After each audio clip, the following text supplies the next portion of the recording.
Good day, everyone, our future educators and learning enthusiasts. Today, we will be discussing about Kolb's learning styles, modes, and environments. Together with my co-presenters, we are excited to share this valuable information with you.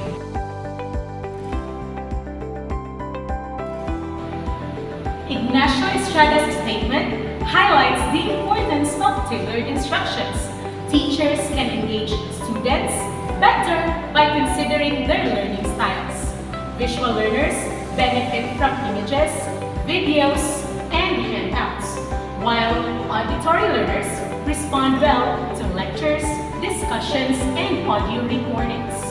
Kinesthetic learners thrive on hands-on activities, experiments, and group projects. For eclectic learners who combine these styles, multimodal presentations and flexible assessments work best. By adapting teaching methods, educators can reach students more effectively. Kolb's perspectives emphasizes experiential learning, where knowledge emerges through transforming experience. So first, learning through experience, transformation. Second, converting experiences into knowledge. And third, hands-on reflective and experimental approach. For Jones and Blankenship perspective, Jones and Blankenship define learning as individual preferences for absorbing, processing, comprehending, and retaining information. First, individual preferences for absorbing information. Next is unique ways of processing and understanding. And lastly, variations in retaining knowledge. So with this as a combined insight, learning styles are individualized approaches to learning influenced by experiences, preferences to process other methods.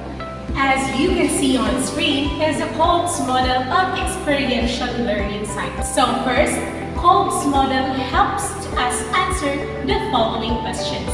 How do learners absorb knowledge and actually apply it? Rarely are learners that are able to take one course, watch a single video, or read a book and suddenly be able to apply a concept perfectly. Instead, people learn in a cycle, moving through 4 distinct phases. This is a part of the David Kolb learning model known as the experiential learning cycle. So the cycle consists of 4 steps. First, concrete experience. Students need to experience something in order to learn something new. This style of learning is close to a wide range of people. Next is reflective observation.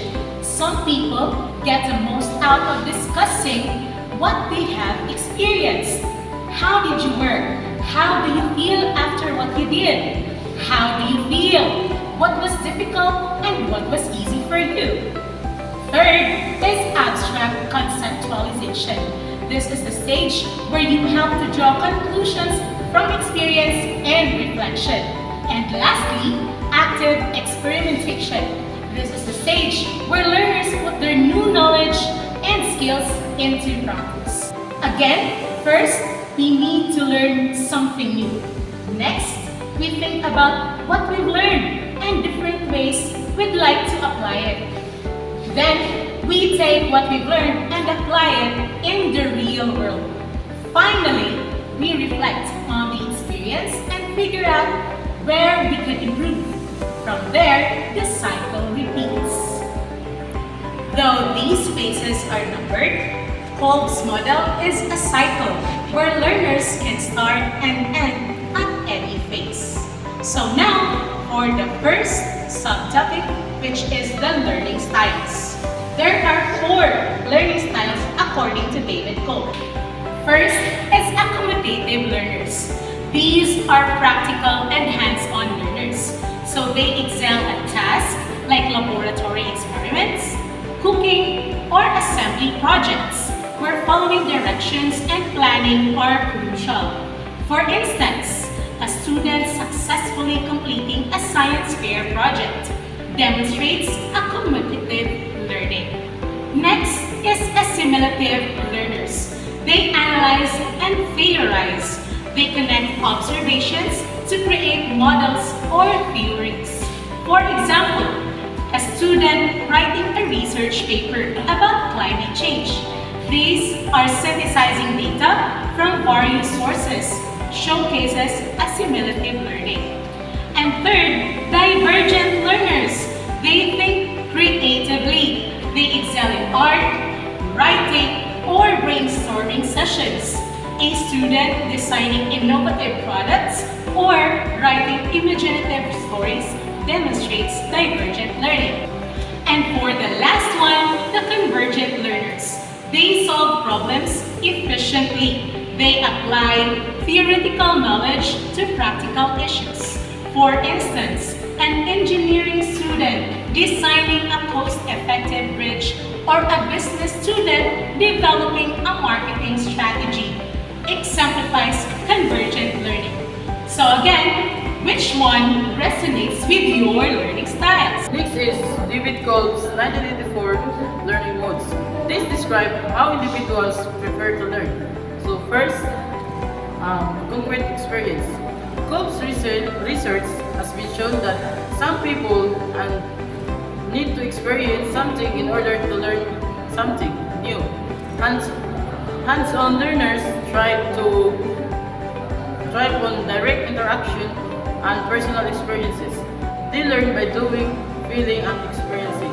Example, participating in a group projects, role-playing, or volunteering.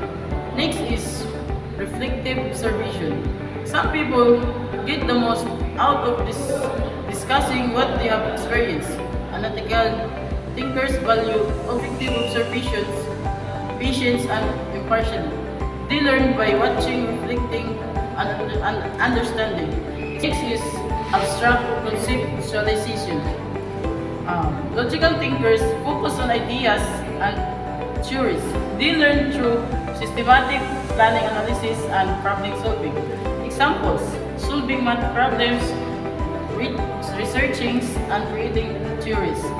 So, next is, lastly, active experimentation. Practical problem solve emphasize action, application, and result. This is the stage where you give learners the opportunity to put their new knowledge and skills into practice. They learn by trying, testing, and implementing. Examples, entrepreneurships, scientific experiments, and last, leadership roles. Now that you've learned about David Kolb's learning modes, do you now know how do you learn best? Now, let's mix the learning styles and modes. So there are 4 learning styles and there are 4 learning modes, and each with distinct strengths, emphasis, and values. First, again, let's go back to assimilative learners. They excel at building theoretical models, emphasizing logic and ideas. They value conceptual systems, rigorous analysis, and patience. Their learning modes are abstract conceptualization, which is analyzing ideas, and reflective observation about understanding meaning. Next is accommodative learners. Thrive on hands-on experiences, adapting to new situations. They value real-world applications, impersonal interaction, and environmental manipulation. Their learning modes are concrete experience or direct interaction and active experimentation, which is influencing change. For the third one is convergent learners. Excel in problem solving, decision making, and intelligence tests. They value logical analysis, conceptual systems, and environmental manipulation again. So their learning modes are abstract conceptualization and active experimentation. For the last one, divergent learners. They excel in creativity, brainstorming, and social interaction. They value perspective, real-world situations, and thoughtful judgment. So their learning modes are reflective observation and concrete experience. For the last subtopic of our lesson, let's talk about the learning environment. So the first learning environment is the affective learning environment. In this part, learning happens through personal experiences, hands-on activities, and collaboration. The role of teachers in this environment is to provide informal, supportive feedback, and a relaxed environment. Like for example, a science teacher provides an activity where he or she organize a nature walk where students collect samples, work together, and share their observations in a small group. The teacher provides feedback, focuses on individual effort and understanding, not in competition. The second learning environment is symbolic learning environment. In this part, students focus on finding clear, correct answers and understanding abstract concepts. The role of teachers is to act as an expert, giving structured lesson and ensuring students to follow instructions. Like for example, a math teacher explains algebraic expressions, assign practice problems, and check students who get the correct answers through the quiz.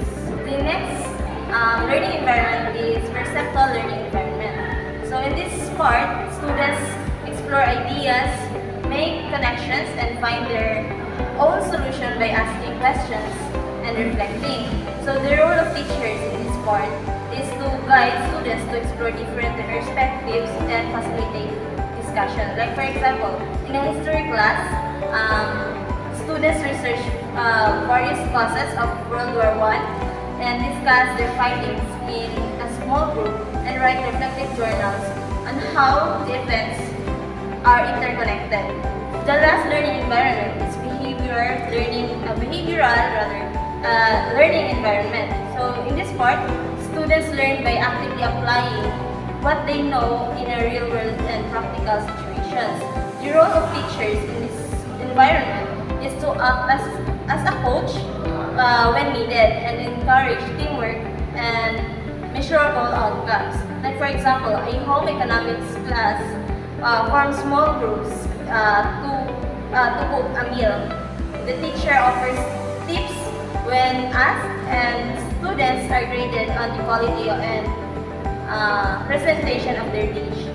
It is important to know that each environment is tailored to different styles and learning, ensuring students benefit based on their performance and needs. We've learned the concepts of David Kolb's learning styles, modes, and environments. Now, let's go to work with the Kolb cycle. To think in this way, you have to implement and get used to it as, again, a future educator. The more lessons you carry out using this method, the easier it will be for you. It is worth helping yourself by preparing lessons according to the pattern of few questions. So again, what are the questions that you can use as a teacher? It is important to do this and to be able to learn and to cater about the learning styles, modes, and environments for your future students. First, whom I am preparing the lesson for. What do they like? What and how do they think? How do they acquire knowledge? Next, why? Why am I doing this? Why are you doing that? What are my educational goals? And how can I show them to apply their new knowledge and skills? Now that we've already learned about the Kolb's learning styles, modes, and environments, enhance your learning journey now, and as a future educator, enhance your learning styles to be able to teach your students soon. Now, think about how you'll apply these principles to create inclusive, effective learning spaces. What strategies will you use to accommodate diverse learning styles in your future classrooms? Share your ideas,